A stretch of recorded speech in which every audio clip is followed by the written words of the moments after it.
Hijack किए गए इस विमान में केवल भारतीय यात्री नहीं थे, बल्कि Australia, Belgium, Canada, France, Italy, Japan, Spain और अमेरिका के नागरिक भी शामिल थे। 23 साल पहले 24 दिसंबर 1999 को एक ऐसी खबर सामने आई थी जिससे पूरा देश सहम गया था। शाम के करीब 4:30 बजे इंडियन एयरलाइंस के विमान IEC 814 के अचानक गायब हो जाने की खबर मिली। पहले भारत और इसके बाद पूरी दुनिया तक खबर पहुंच गई थी कि भारतीय विमान को हाईजैक कर लिया गया है। ये विमान काठमांडू के त्रिभुवन इंटरनेशनल एयरपोर्ट से नई दिल्ली के लिए रवाना हुआ था। चलिए आपको बताते हैं विमान के हाईजैक होने की पूरी कहानी। हमेशा की तरह इस दिन भी इंडियन एयरलाइंस की फ्लाइट ने काठमांडू के त्रिभुवन इंटरनेशनल एयरपोर्ट से टेक ऑफ किया था, लेकिन किसी को खबर नहीं थी कि विमान में यात्री के तौर पर 5 आतंकवादी भी बैठे हैं। विमान के भारतीय वायु क्षेत्र में पहुंचते ही उन्होंने हथियार के बल पर फ्लाइट को कब्जे में ले लिया। अपहरणकर्ताओं की मांग थी कि फ्लाइट को पाकिस्तान ले जाया जाए। अपहरणकर्ताओं ने विमान को कई स्थानों पर उड़ाने का आदेश दिया। अमृतसर, लाहौर और फारस की खाड़ी से दुबई तक इसे ले जाया गया।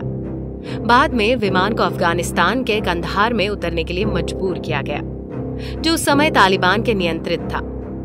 अपहरणकर्ताओं ने दुबई में 176 यात्रियों में से 27 को रिहा कर दिया, लेकिन एक को घातक रूप से चाकू मार दिया और कई अन्य को घायल कर दिया। इन 27 यात्रियों को रिफ्यूलिंग के चलते छोड़ा गया था। ईंधन भरे जाने की एवज में इन यात्रियों की रिहाई पर समझौता हुआ था। रिहा किए गए 27 यात्रियों में महिलाएं और बच्चे शामिल थे। इन्हें दुबई में रिहा किया गया था। इसके अलावा एक दिन बाद डायबिटीज से पीड़ित एक व्यक्ति को भी रिहा कर दिया गया था। वही कैंसर से पीड़ित महिला को 90 मिनट के लिए फ्लाइट से जाने की अनुमति दी थी। अपहरण का मकसद भारत की जेल में बंद इस्लामी आतंकवादियों की रिहाई कराना था। HUM के साथी सदस्य अहमद उमर सईद शेख, मसूद अजहर और एक कश्मीरी आतंकवादी मुश्ताक अहमद जरगर सहित 36 आतंकवादियों को रिहा करने की मांग रखी थी। इसके साथ ही उन्होंने 20 करोड़ अमेरिकी डॉलर की भी मांग की थी। इतना ही नहीं, अपहरणकर्ता एक कश्मीरी अलगाववादी की लाश की भी मांग कर रहे थे। हालांकि तालिबान के दखल देने बाद उन्होंने लाश और पैसों की मांग छोड़ दी थी।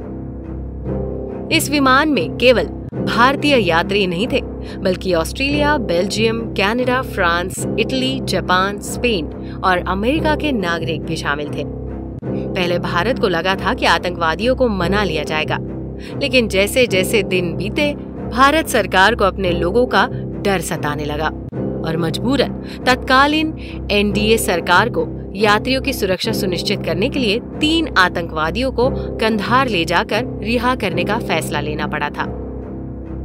24 दिसंबर को हाईजैक किए गए इस विमान को 31 दिसंबर को सरकार और अपहरणकर्ताओं के बीच समझौते के बाद दक्षिणी अफगानिस्तान के कंधार एयरपोर्ट पर अगवा रखे गए सभी 155 बांधकों को रिहा कर दिया गया। इसी रात सभी यात्रियों को भारत वापस लाया गया। भारत के लिए ये 8 दिन किसी बुरे सपने से कम नहीं थे। तो दर्शकों, कैसी लगी आपको ये जानकारी? हमें कमेंट कर जरूर बताएं। साथ ही यदि आपको ये वीडियो पसंद आई हो तो वीडियो को लाइक कर चैनल को सब्सक्राइब जरूर कर दें। वीडियो में अंत तक बने रहने के लिए आपका धन्यवाद।